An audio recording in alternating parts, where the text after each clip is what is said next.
I'm finding really interesting. So yesterday, RH Max, shout out to him, awesome dude. I love how he's taking the bull by the horns and doing so much for the Pulse Chain ecosystem, like the conference that he had. He's having these debates almost daily, which I think is awesome. And it was meant to be Axis Alive versus Dipcatcher yesterday for which is the superior hex, or hex versus e-hex or whatever. We had that like international outage, and I think it affected Axis Alive, so he couldn't stay on. But it ended up being a fascinating conversation, I thought, between Max and Dipcatcher.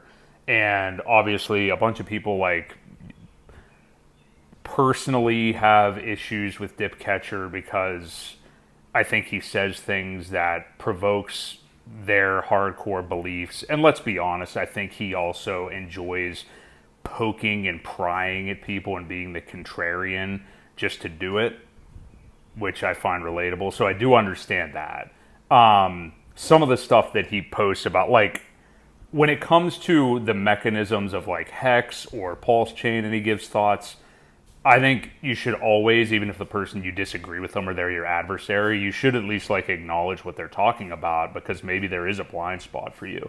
But when he posts about like, shitting on Richard Hart's workout plan, I'm like, okay, I don't think this is worth anything. Not that, I mean, he can be funny, but it's like, who cares? But they had a fascinating conversation. And like Dipcatcher, what I find interesting is you have to understand where he operates from. And I think where he operates from is, I assume, and this is honestly, I think a healthy place to operate from in this regard. He assumes that the OA, Richard Hart, anything, devs, whatever, he's assuming nobody's coming to help pump or move Pulse Chain or Hex forward. And maybe I'm going too far saying that, but generally he assumes nobody's coming to like pump the bags, for lack of a better term. Which I think is actually a good place to come from with like anything in life. I think coming from the perspective of nobody's coming to save me, I have to do this on my own in some way, is a good place to come from. So keep that in mind. And I think his response, and he has the skills to build some of these things. And I think his response is also fueled by seeing so many people, and you can't deny this. There's many people that's like, oh, Richard, save me. Somebody come pump my bags. Victim mentality, not even DCAing the lows or anything, or just like praying that somebody else does something for them. So I understand that completely, and I think it's a good place to come from, and it's like, all right, I'm going to take the bull by the horns and build something or figure out how I can fix an issue because I don't think that anybody else is coming to save me. So I think it's good that he's doing that.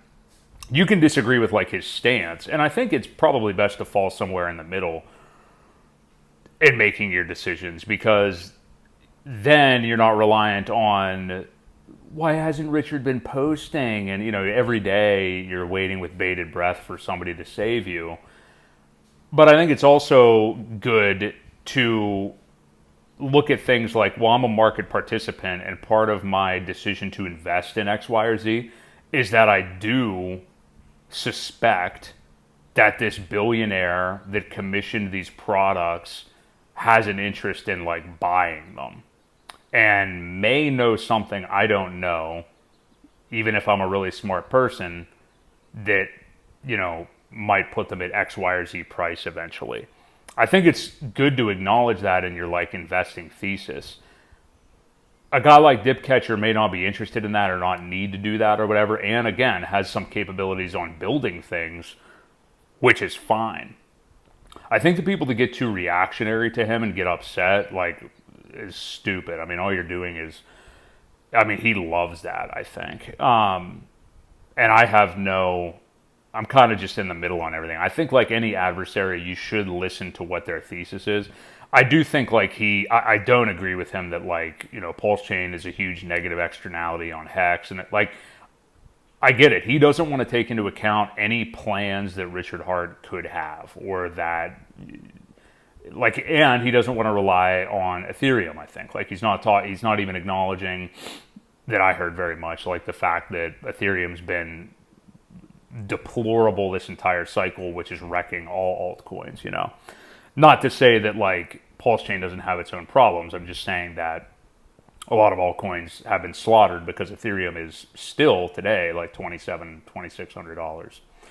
So they had a fascinating conversation in the video that RH Max like cut and put the meat of the conversation in there.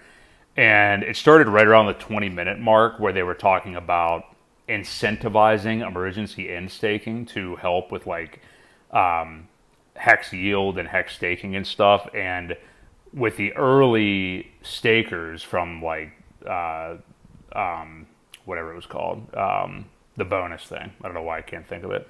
The big bonus period to incentivize like early end staking. And Max actually was bullish on the idea. And there's like, you know, what are different ways to incentivize that? I mean, HEX being high in price, obviously, people might at the top of the bull market say, okay, I'm getting this much back or whatever, maybe I'll end stake, which is your own personal decision. Or Dipcatcher was talking about potentially building something to incentivize that, which that could look a lot of different ways. Those two ended up kind of brainstorming it a little bit on the show. Some people, obviously, I think, are repulsed by that idea immediately at the thought of it. But you have to give Dipcatcher some credit. I mean, a lot of the things that he has said in the past and was thought were negatives, we saw the OA take action and slash HEX inflation. You know, and he was beating that drum for a while. So it's interesting. I mean, again, I just come back to the fact that, you know, things aren't doing well right now generally because Ethereum's $2,600, and I'm going to keep saying that. That said, you want to take accountability for your own ecosystem and find ways to improve it. So I agree with that too. So I think that's the bigger thing is people are not super risk on yet. I think it probably will be coming soon. But these more advanced conversations are kind of about how well can Pulse Chain, HEX, these things, Pulse X, do in the bull market. So regardless of what you think of Dipcatcher, I'm glad the conversations are being had. Obviously, shout out to RH Max for continuing to put this stuff out, hook up these debates. He's doing probably the best job of anybody, I think, in the ecosystem at bringing people together and stuff like that right now. So him, Crypto Coffee, stuff like that. So yeah, good stuff. Hopefully gave you some food for thought, and enjoy your weekend.